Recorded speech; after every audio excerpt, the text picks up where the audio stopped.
ඔයගොල්ලන්ගේ සුනක සත්ත්වය ඇග්‍රෙසිව්ද? එහෙම නැත්නම් ප්‍රචණ්ඩකාරීද? ඔයාට කන්ට්‍රෝල් කරගන්න බැයිද? ඉතින් අද මම මේ වීඩියෝ එකෙන් ගන්නේ ඔයාට ඔයගොල්ලන්ගේ මේ ඇග්‍රෙසිව් එහෙම නැත්නම් ප්‍රචණ්ඩකාරී සැර සුනක යාළුවා කොහොමද කන්ට්‍රෝල් කරගන්නේ කියලා. ඉතින් සාදරයෙන් පිළිගන්නවා ඩොග්මැටික්ස් YouTube channel එකට. ඒ වගේම කියන්න කැමති subscribe කරන්න channel එක.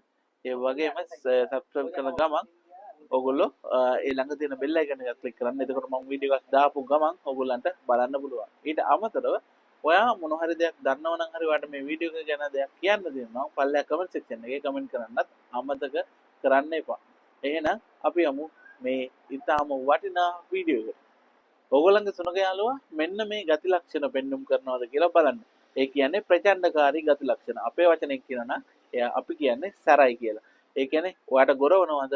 එහෙම නැත්නම් ඔයාව හපන්න මල්නවද? එහෙම නැත්නම් ඔයාගේ ඇඟට කඩාපනිනවද? ඒ වගේ දේවල් කරනවද කියලා බලන්න.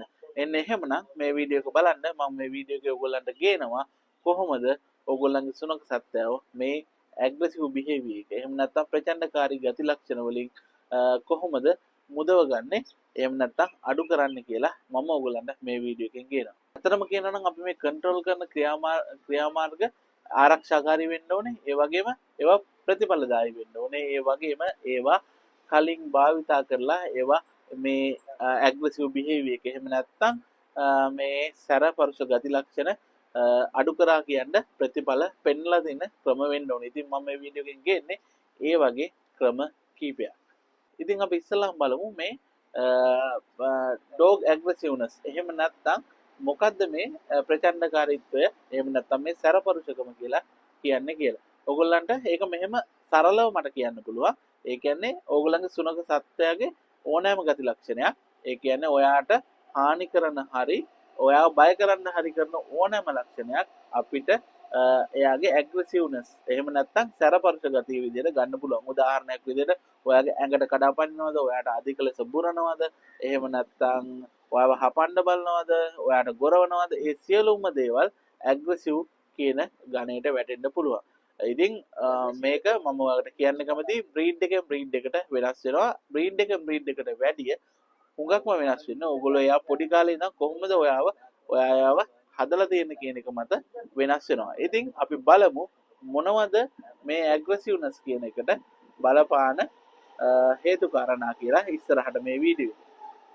ඇත්තටම ඕගොල්ලන්ගේ සුනක සත්ත්වය ඇයි ඇග්‍රෙසිව් වෙන්නේ? ඒකට හේතු ඒ වගේ දේවල් දැනගන්න එක තමයි මේ ඇග්‍රෙසිව් ගතිය කන්ට්‍රෝල් කරන එකේ පළවෙනි ස්ටෙප් එක. ඉතින් අපි බලමු මොනවද හේතු කියලා ඕගොල්ලන්ගේ සුනක සත්ත්වයා මෙහෙම ඇග්‍රෙසිව් වෙන්නේ. පළවෙනි හේතුව තමයි බය එහෙම නැත්නම් කාන්සිය කියන එක. මේක පළවෙනිම හේතුව ඕගොල්ලන්ගේ සුනක සත්ත්වයා ඇග්‍රෙසිව් වෙන්න. දෙවැනි හේතුව තමයි මේ මිනිස්සුන්ට හුරු පුරුදු කිරීම. මේ සුනක සත්ත්වයා පොඩි කාලේදී මිනිස්සුන්ව හුරු කරන විදිය සහ ට්‍රේනින් වල මදිකමක් වෙන්න පුළුවන්. අපේ වචනෙන් කියනවා නම් සෝෂලයිසේෂන් කරනකොට ඔයාගේ අතින් වෙච්ච අඩුපාඩුවක් මේ ඇග්‍රෙසිව්නස් එකට එහෙම නැත්නම් මේ සැරපරුෂ ගති වලට හේතු වෙන්න පුළුවන්. අපි බලමු තුන්වෙනි හේතුව මොකක්ද කියලා. තුන්වෙනි හේතුව විදිහට අපි ගන්න පුළුවන් එයාගේ ආහාරයක් වෙන්න පුළුවන්. එහෙම නැත්නම් සෙල්ලම් බඩුවක් වෙන්න පුළුවන්. එහෙම නැත්නම් එයා ඉන්න වටපිටාව වෙන්න පුළුවන්. අපි කියනවා නම් ටෙරිටරි එක. ඒගොල්ලෝ කොහොමත් ඒගොල්ලන්ගේ ටෙරිටරි එක ආරක්ෂා කරගන්න නැඹුරුතාවයක් තියෙන සත්ත්ව කොට්ටාසයක්. ඉතින් ඒක ආරක්ෂා කරගන්න එයා ඇග්‍රෙසිව් වෙන්න පුළුවන්. හතරවෙනි කාරණය තමයි අපි කියමු මුලින් එයාට සිද්ධ වෙච්ච කම්පනයක්. මොකක් හරි කම්පනයක ප්‍රතිඵලයක් විදිහට එයා ඇග්‍රෙසිව් වෙන්න පුළුවන්. පස්වෙනි කාරණය තමයි එහෙම නැත්නම් අන්තිම කාරණය එයාගේ තියෙන ශාරීරික වේදනාවක් හරි එහෙම නැත්නම් එයාට දැනට දෙන මොන හරි කියන්නේ වෛද්‍ය ප්‍රතිකාරයක ප්‍රතිඵලයක් විදිහටත් එයා ඇග්‍රෙසිව් වෙන්න පුළුවන්. ඉතින් ඕගොල්ලෝ දැන් මේ ඇග්‍රෙසිව්නස් එහෙම නැත්නම් මේ ප්‍රචණ්ඩකාරී ගති ලක්ෂණ එහෙම නැත්නම් මේ සැර වෙන්න හේතු ටික දැනගත්තානේ. අපි දැන් බලමු මේ ඇග්‍රෙසිව්නස් එක එහෙම නැත්නම් මේ සැර ගතිය කොහොමද ඕගොල්ලෝ පාලනය කරගන්න ඕගොල්ලන්ගේ පැත්තෙන් ඕගොල්ලන්ට ගන්න පුළුවන් ක්‍රියාමාර්ග කියලා. පළවෙනි දේ තමයි ඇත්තටම සංසුන්ව සහ ස්ථීරව ඉන්න. පළවෙනිම දේ. මේක ඇත්තටම මම කියන්නේ ඕගොල්ලෝ මේගොල්ලන්ගේ ඇග්‍රෙසිව් බිහේවියර් එකක් දැක්ක ගමන් මේ එකට කලබල වෙන්නවත් එකට රියැක්ට් කරන්නවත් යන්න එපා. මොකද සුනඛ සත්‍ය ප්‍රධාන වශයෙන්ම ප්‍රතිචාර දක්වන්නේ ඔයාගේ තියෙන ඉමෝෂන්ස්. එහෙම නැත්නම් ඔයා මේ දෙන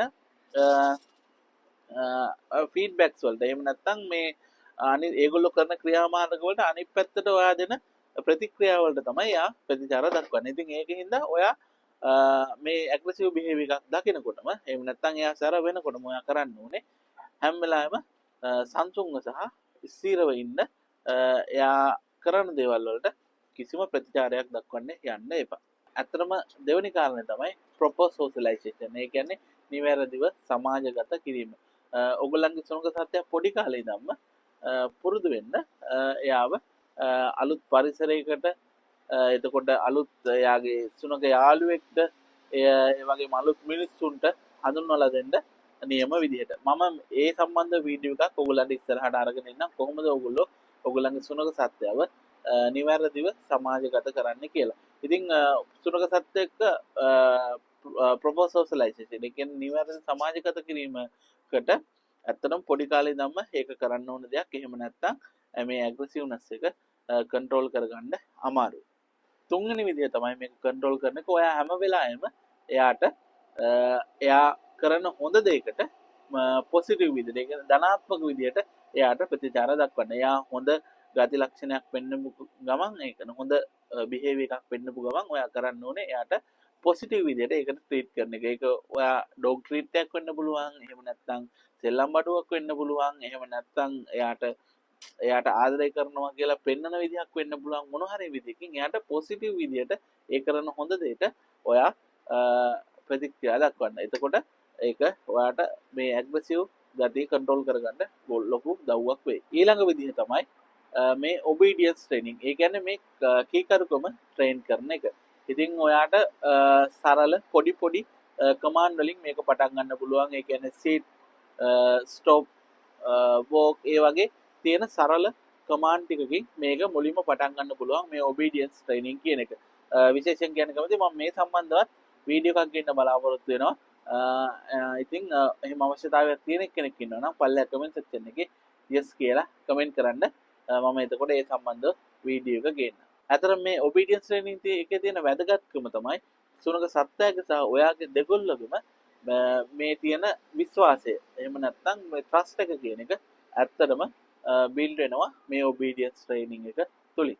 ඊළඟ විදිය තමයි ඔයගොල්ලන්ගේ සුනඛ සත්‍යව මේ ඇග්‍රෙසිව් බිහේවියර් එකෙන් කන්ට්‍රෝල් කරන්න පුළුවන් avoid triggers. එහෙම නැත්නම් අපි මේක සිංහලෙන් කියනවා නම් ඔයගොල්ලන්ගේ සුනඛ සත්‍යය කිසියම් දෙයක් හින්දා ඇග්‍රෙසිව් වෙනවා නම් අන්නේ හේතුව මේ සුනඛ සත්‍යයත් එක්ක ගැටෙන එක වළක්වන්න ඕනේ. ඉතින් මේක මැනේජ් කරගත්තොත් ඔයාට පුළුවන් ඔයාගේ සුනඛ සත්‍යය මේ ඇග්‍රෙසිව් වෙන එකේ ගොඩක් අඩු කරගන්න. එහෙම නැත්නම් ඒ ඇග්‍රෙසිව් වෙන එක වළක්ව ගන්නම පුළුවන්. ඉතින් ඔයා පළවෙනියෙන්ම කරන්න ඕනේ මේ ඔයාගේ සුනඛ සත්‍යය ඇග්‍රෙසිව් වෙන හේතු මොනවද? අර මම පළවෙනිදි කිව්වා වගේ සමහර විට ආහාරයක් ඔයා අල්ලනකොට ඇග්‍රෙසිව් වෙන්න පුළුවන්. එහෙම නැත්නම් එයාගේ සෙල්ලම් බඩුවක් අල්ලනකොට ඇග්‍රෙසිව් වෙන්න පුළුවන්. අන්න ඒ වගේ හේතු අඳුරගෙන ඒවා මැනේජ් කරොත් ඔයාට මේ සුනඛ සත්‍යයේ ඇග්‍රෙසිව් ගතිය අඩු කරගන්න පුළුවන්. ඊළඟ විදිය තමයි මේ සුනඛ සත්‍යයට අවශ්‍ය ව්‍යායාම සහ මේ මනසට අවශ්‍ය සුව පහසුව ගෙනල්ලා දුන්නොත් ඔයාට මේ ඇග්‍රෙසිව් ගතිය අඩු කරන්න පුළුවන් සුනඛ සත්‍යයක්.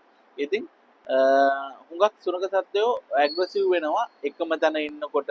එහෙම නැත්නම් එයා බෝරින් වෙලා ඉන්නකොට ඔයාගේ සුනඛ සත්‍යය ඇග්‍රෙසිව් වෙන්න තියෙන ප්‍රවණතාවය වැඩි. ඉතින් ඔයා එයාට ප්ලේ ටයිම් එකක් දෙන්න. ඒ වගේම එයා එළියේ වෝක්ස් වලට එක්කයි යන්න. එහෙම නැත්නම් එයාට සෙල්ලම් බඩුවක් දෙන්න. ඒ වගේ මොන හරිම දෙයකින් ඔයගලන්ගේ සුනඛ සත්‍යව සතු කරන්න. එතකොට එයා ඇග්‍රෙසිව් සත්වෙක් නම් ඇග්‍රෙසිව් ගතිය ඔයාට කන්ට්‍රෝල් කරගන්න පුළුවන්. ඉතින් මම ඔයාට මේ ඇග්‍රෙසිව් ගතියට හේතු වෙන කාරණා සහ ඒවා කොහොමද කන්ට්‍රෝල් කියන දේ කතා කරා. ඉතින් මම තව ටිකක් එකතු කරන්න කැමතියි මේ වීඩියෝ එකට. ඔයගොල්ලන්ගේ සුනඛ සත්‍ය අධිකව ප්‍රචණ්ඩකාරී ගති ලක්ෂණ පෙන්වුම් කරනවා නම් උදාහරණයක් විදිහට සමහර කට්ටියට මරණීය තුවාල පවා ලක් කරන තුවාල වලට පවා ලක් කරන විදිහේ ප්‍රහාර එල්ල කරනවා නම් ඒ වගේ අධිකව ඔයගොල්ලන්ගේ සුනඛ සත්‍ය ප්‍රචණ්ඩකාරී නම් ඔයාට සමහර විට මේ මම කියපු ක්‍රම ගැලපෙන්නේ නැති වෙන්න පුළුවන්. ඉතින් ඒකට ප්‍රොෆෙෂනල් ඩොග් හැන්ඩලර් කෙනෙක් එහෙම නැත්තම් ඔයා මේ සුනක සත්‍යව හරි පෙන්වන වෙට්ට ඔයා අනිවාර්යෙන් කියලා ඒකට අවශ්‍ය ක්‍රියාමාර්ග අනිවාර්යයෙන්ම ගන්න ඕනේ. ඉතින් මම තවත් එකතු කරන්න කැමති මේ ඇග්‍රෙසිව් කියන එක පොඩි කාලේ ඉඳන් ඇති වෙන දෙයක්. ඒක බ්‍රීඩ් එකෙන් බ්‍රීඩ් එකට ටිකක් වෙනස් වෙන්න පුළුවන්. ඉතින් ඒක ඇති වෙන්නේ පොඩි කාලේ ඉඳන් ඇති වෙච්ච සමහර හේතු ඒ අදාළ දේවල් හේතු කාරණා වෙනවා. ඉතින් ඒවා එක දවසින් එහෙම ඒ ගති නතර කරන්න බෑ. ඉතින් ඒකට අනිවාර්යෙන් ඉවසීම සහ කරුණාව ආදරය කියන එක අනිවාර්යයෙන්ම වැදගත්. ඉතින් ඔයා දැනටමත් ඇග්‍රෙසිව් සුනක සත්වෙක් එහෙම නැත්නම් ප්‍රචණ්ඩකාරී සුනක සත්වෙක් අයිති එක්කෙනෙක් නම් ඔයා මම මේ කියපු කාරණා ටිකත් ගැනත් අවධානය යොමු කරන්න. එතකොට අවධානය යොමු කළ කාලය අනිවාර්යයෙන්ම කාලය කියන්නේ ඉවසීම. ඉවසීමෙන් ඔයගලගේ සුනක සත්වයට අවශ්‍ය ආදරේ කරුණාව ලබා දෙන්න. එතකොට එයාගේ ඒ ඇග්‍රෙසිව් ගතිය කන්ට්‍රෝල් වෙලා කන්ට්‍රෝල් ඒ කියන්නේ කීකරු සුනකෙක් විදියට ඔයා ගාවට ළඟට ගන්න පුළුවන්. ඉතින් ඒකින්ද මම කියන්න කැමති මම මේ වීඩියෝ එකේ කියපු දේවල් ඔයගොල්ලෝ අරගෙන ඔයගොල්ලන්ට මේ එක්ස්පීරියන්ස් එක තියෙනවා නම් ඒවා අනිවාර්යයෙන්ම ක්‍රියාවට නංවලා බලන්න. ඒවා අනිවාර්යයෙන්ම ඔයාගේ මේ සුනක සත්‍යව ආපහු නිවැරදි මාර්ගයට ගන්න එකට ගොඩාක් වැදගත් වෙයි. ඉතින් මම ආයෙත් කියන්න කැමති channel එක subscribe කරලා නැත්නම් subscribe කරන්න. ඒ වගේම bell icon එක click කරන්න. ඔයගොල්ලන්ට මොන හරි දෙයක් කියන්න තියෙනවා නම් හරි මොන හරි දෙයක් මම අහන්න තියෙනවා නම් පල්ලෙහා comment section එකේ comment කරන්නත් අමතක කරන්න එපා.